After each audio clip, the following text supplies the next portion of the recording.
In the heart of Ghana, nestled between rolling hills and golden fields, lay the village of Adomasa. It was a peaceful place where everyone knew each other, and tradition was the foundation of life. In this village lived a man named Bafor, a wealthy cocoa farmer, blessed with 2 sons, Kwame and Kofi. Kwame, the eldest, was born into a world of privilege and admiration.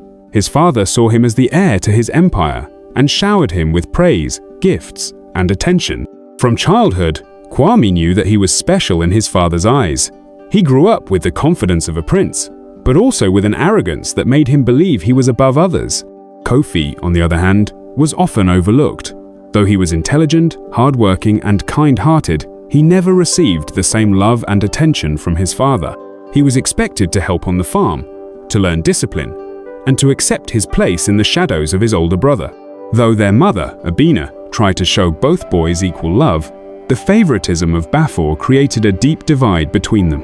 As the years passed, the differences between the brothers became more pronounced. Kwame enjoyed the best education, fine clothes, and an easy life. His father sent him to the city to study, believing he would return one day to take over the family business. He was never required to work hard, and his sense of entitlement only grew stronger. Kofi, however, stayed in the village, working tirelessly on the farm. He learned the value of patience, resilience, and humility. One day, tragedy struck. Bafor fell seriously ill. The doctors in the city advised him to rest, but the old man was too worried about his farm to take their advice. The business had been struggling in recent years, and he counted on Kwame to return and save it. He sent word to his eldest son, expecting him to come back and take charge.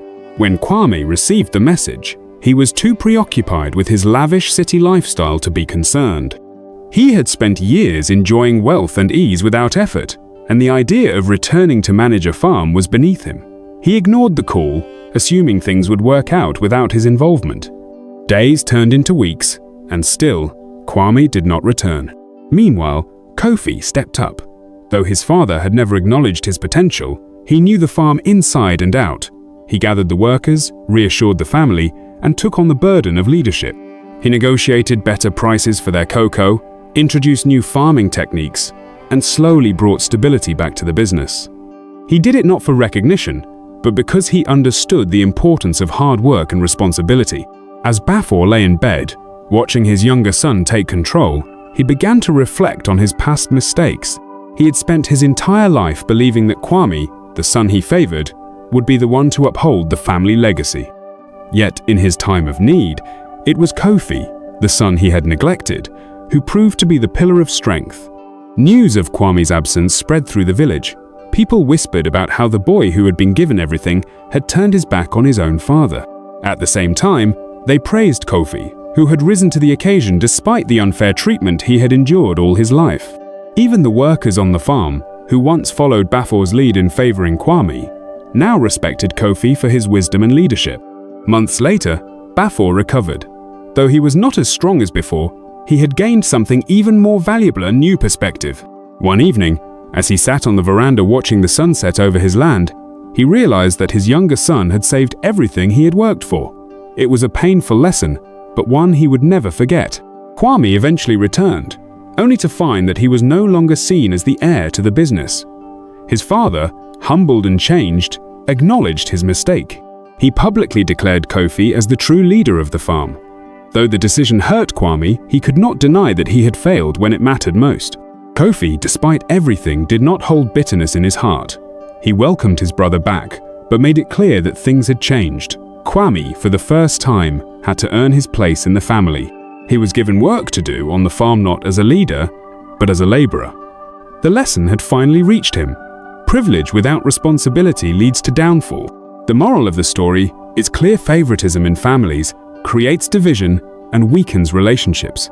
A parent's love should be given equally to all children, as each has unique strengths and abilities. Hard work, humility, and integrity are what truly define a person's worth, not the privileges they are given. Bafor's story became a lesson for the entire village. Parents who once showed favoritism began to rethink their actions. Siblings who felt overlooked found inspiration in Kofi's perseverance.